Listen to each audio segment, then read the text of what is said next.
আরে বান্ধবী, ওই যে দেখ শান্ত তো আসতেছে, এই মাছটা দিয়ে আজকে ওদেরকে আবারও বোকা বানাবো। একদম জায়গা মতো পড়েছে, চল এবার গিয়ে দেখি ওরা কি করে।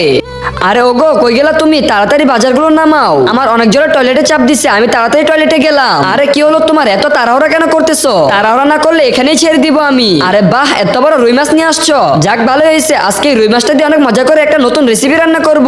এই তো প্রথমে মাছটাকে সুন্দরভাবে পানিতে ধুয়ে পরিষ্কার করে নিলাম। আরে চম্পা, ওই যে দেখ সাদিয়া তো মাছটা ধুইতেছে, মনে হয় ওরা আজকে এই মাছটা রান্না করেই খাবে। বন্ধুরা, তুমি যদি আইসক্রিম খেয়ে থাকো তাহলে ভিডিওটা লাইক করে দাও, আর যদি তুমি চকলেট খেয়ে থাকো তাহলে চ্যানেলকে সাবস্ক্রাইব করে দাও, আর তুমি কোন ক্লাসে পড়ো সেটা কমেন্টে লিখে যাও। এই তো আজকে এই মাছের মাথা দিয়ে অনেক মজাদার একটা রেসিপি রান্না করব। এবার এর সাথে দেওয়ার জন্য অনেকগুলো সবজি আর মশলা কাটতে হবে। আরে এ কি, তুমি এই মাছ কোথা থেকে পেলে? কেন, তুমি তো বাজার থেকে কিনে আনছো, নাটক করো নাকি? আরে আমি আবার মাছ কখন কিনে আনলাম, আমার তো কিছুই মনে পড়তেছে না। ধুরু, তুমি এখান থেকে যাও, তোমার আর মজা করতে হবে না, আমি রেসিপি রান্না করতেছি, একটু পর খেতে চলে আসো। এই তো এক এক করে সবগুলো মশলা আমার কাটা হয়ে গিয়েছে। এবার এই সবগুলো মশলাকে গরম তেলে সুন্দরভাবে ভেজে নিব। এই তো ভাজা হয়ে গিয়েছে, এবার এই মশলাগুলোকে মাছের মাথার উপরে দিয়ে দেই। এবার আবারও এই মাছটাকে সুন্দরভাবে রান্না করে নিব। এই দেখো বন্ধুরা, বলতে বলতে আমার রান্নাটা তৈরি হয়ে গিয়েছে। এবার শুধু এটাকে সুন্দরভাবে পরিবেশন করে খাওয়ার পালা। এই দেখো মাছের রেসিপি তো তৈরি, চলো এবার খাবার শুরু করে দেই।